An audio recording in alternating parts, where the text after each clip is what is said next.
भारत के जहाजों पर ईरान का बड़ा हमला, ईरान पर भड़क चुका है भारत। बहुत बड़ी खबर आई है, बहुत कम समय में आपको सब कुछ बताना है, वीडियो को स्किप मत करना।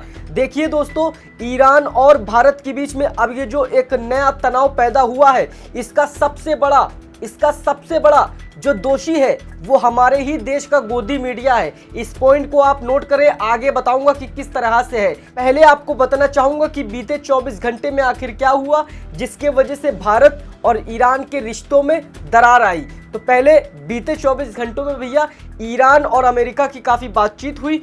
अमेरिका ने तमाम शर्तों को ईरान की एक्सेप्ट किया, जिसके बाद डोनाल्ड ट्रंप ने काफ़ी ज़्यादा ट्वीट वगैरह करे, यहाँ तक ये भी कहा मतलब कि ईरान का जो स्टेट ऑफ हॉर्मुज है वो ईरान का है, ईरान के हक में बात करी, जिसके बाद ईरान ने स्टेट ऑफ हॉर्मुज को खोल दिया। लेकिन अमेरिका ने फिर से दूसरी चाल चली, फिर से अपनी हरकत दिखाई और फिर से धोखेबाजी करी। ईरान ने मना किया था कि स्टेट ऑफ हॉर्मुज से तमाम तरीके की चीज़ें जा सकती हैं, जहाज जा सकते हैं, सिर्फ मिलिट्री जहाज और जिसमें बम बारूद जाता है, मतलब कि ये सब जितनी भी वो अटैक करने वाली चीज़ें होती हैं जाती हैं वो नहीं जा सकते, और वो भी जितने भी जहाज जाएंगे जहां से हमने रास्ता दिया है वहां से जाएंगे। लेकिन डोनाल्ड ट्रंप कुछ घंटों बाद बदल जाते हैं, वो अपनी तमाम सैनिकों को और तमाम चीज़ों को भेजने लगते हैं और घेराबंदी चालू कर देते हैं। जिसके बाद ईरान भैया पहले वार्निंग देता है, जब काम नहीं बनता तो ईरान स्टेट ऑफ हॉर्मुज को दोबारा बंद कर देता है। यहाँ से भैया पूरी कहानी एंड हो जाती है, लेकिन असली कहानी यहीं से भारत की शुरू होती है। भारत के दो जहाज आ रहे थे, स्टेट ऑफ हॉर्मुज को क्रॉस करना चाहते थे, लेकिन ईरान की नेवी से उनसे बात होती है। ईरान की नेवी से भारत के दो जहाज बात करते हैं, क्या कहते हैं पहले आप उसे सुनिए। Iranian Navy, this is Bhagyalakshmi. Go ahead, sir. I read you loud and clear. Good evening, sir. This is Iranian Navy. Afternoon. On the strait is blocked and pass from that is forbidden, and there is no any permission for you to use from the strait. You are ordered to go back to your departure immediately. You are ordered to go back to your departure immediately. You get my message? Okay, copied your message. I will turn back and there is no permission to transit Hormuz. That's correct, sir? Yes, sir. There is no any permission for you. You are ordered to go back to your departure immediately. And wait to get permission. Okay, wait for the permission. Thank you. Okay, thank you. Back to 16 out. Thank you. Back to 16 out. तो जैसा कि आपने सुना कि किस तरह से Iran की नेवी से भारत के जहाज़ों ने बात करी, उसमें मतलब जो पायलट वगैरह हैं उन्होंने बात करी और ईरान ने सख्त चेतावनी दी कि आप आगे नहीं बढ़ सकते हैं, आप पीछे हो जाइए, आपको जब परमिशन मिलेगी जब आगे बढ़िएगा। ऐसा भारत के साथ पिछले काफ़ी दिनों से नहीं हुआ, अब ऐसा अचानक से क्यों हुआ ये भी मैं आपको थोड़ा आगे समझाऊंगा। जिसके बाद भैया भारत के दो जहाज़ स्टेट ऑफ हॉर्मुज को क्रॉस करने की कोशिश करते हैं। ईरान को इसका पता चलता है तो ईरान डायरेक्टली बिना कुछ पूछे ताछे स्टेट ऑफ हॉर्मुज से ही वहां से भैया भारत के जहाज़ों पर फायरिंग चालू कर देता है, उन पे अटैक करता है। जिसकी खबर जब भारत को मिलती है, वो जो दो जहाज़ों पर फायरिंग हुई है उनको भैया लौटाया जाता है। लौटाया क्या जाता है, वो खुद लेके वापस हो जाते हैं और कहते हैं कि हमसे गलती हुई, हम वापस लेके जा रहे हैं। तो उसके बाद भारत को जब ये पता चलता है तो भारत के जो हमारे विदेश मंत्री हैं वो भड़कते हैं और ईरान के दिल्ली में जो एम्बेसी है वहाँ खबर पहुँचाते हैं कि भैया आखिर भारत के जहाज़ों को क्यों रोका गया और क्यों उन पर फायरिंग करी गई, ये तमाम चीज़ें होती हैं। जिसके बाद ईरान का अभी जवाब नहीं आया है, लेकिन मैं आपको कुछ बताना चाहूँगा।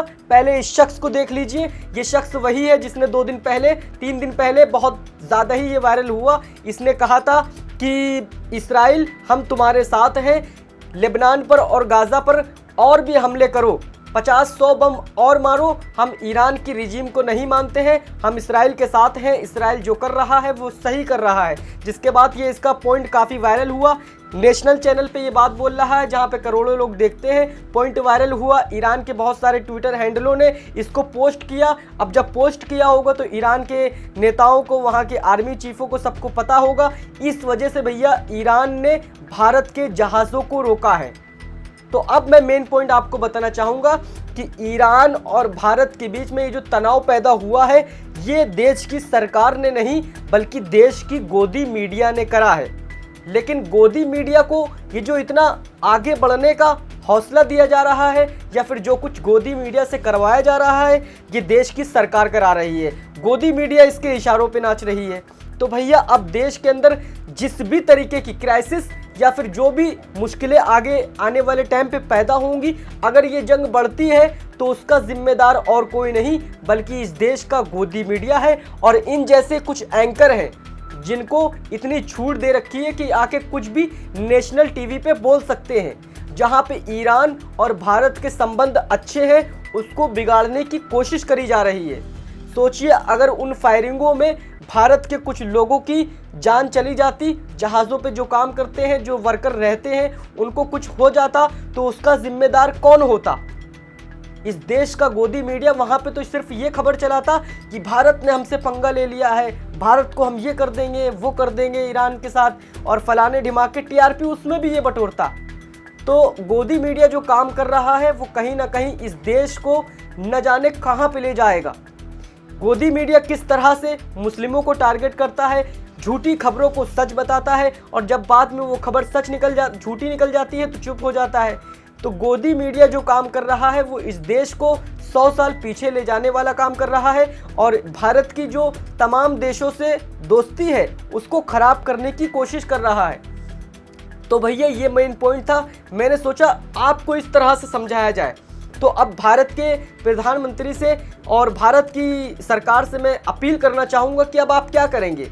आपके पास दो ऑप्शन है, या तो ईरान से डायरेक्टली जंग कर लीजिए क्योंकि इसराइल और अमेरिका के तो बस की नहीं है, ये पूरी दुनिया को पता चल गया है, शायद आप कुछ झंडा गाड़ ले, या फिर अपने इस देश के गोदी मीडिया को सुधार दीजिए, इसकी ज़बान पे लगाम लगा दीजिए ताकि भारत के तमाम देशों के साथ जो संबंध हैं वो अच्छे बने रहें।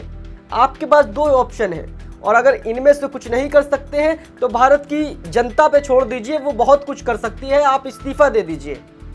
क्योंकि अगर गलती से उस फायरिंग में उन जहाज़ के अंदर कुछ लोगों की डेथ हो जाती या उनको कुछ नुकसान हो जाता तो उसके जिम्मेदार कौन होता। लेकिन यहाँ पे भारतीय जनता पार्टी मतलब कि देश की सरकार फालतू के बिल ला रही है और उसको संसद में पेश कर रही है और उस पर विरोध हो रहा है और वो बिल पास भी नहीं हो रहे हैं। राहुल गांधी ने दिखा दिया कि किस तरह से रिजेक्ट किया जाता है। तो भैया अब देश की सरकार क्या करना चाहती है क्या नहीं, अब इन तमाम चीज़ों पे तो बात फिर कभी करेंगे, लेकिन अब आप ये मुझे बताइए कि आखिर भारत को यहाँ पे क्या करना चाहिए। क्या ईरान ने गलत किया फायरिंग करके, विदाउट परमिशन जो जहाज़ जा रहे थे उस पर ईरान ने फायरिंग करके गलत किया, या गोदी मीडिया ने तमाम तरह की जो अफवाहें फैलाई और तमाम तरीके के झूठ बोला वो सही था। अब इन तमाम चीज़ों पर आपकी क्या राय है और हमारे पीएम नरेंद्र मोदी जी को लेकर आप क्या कहना चाहते हैं, कमेंट बॉक्स में अपनी राय दें। चैनल पे पहली बार आए तो भैया सब्सक्राइब कीजिएगा, फेसबुक पर देख रहे हैं तो फॉलो कीजिएगा। मिलता हूँ फिर किसी नेक्स्ट वीडियो में, अभी के लिए इतना ही। जय हिंद।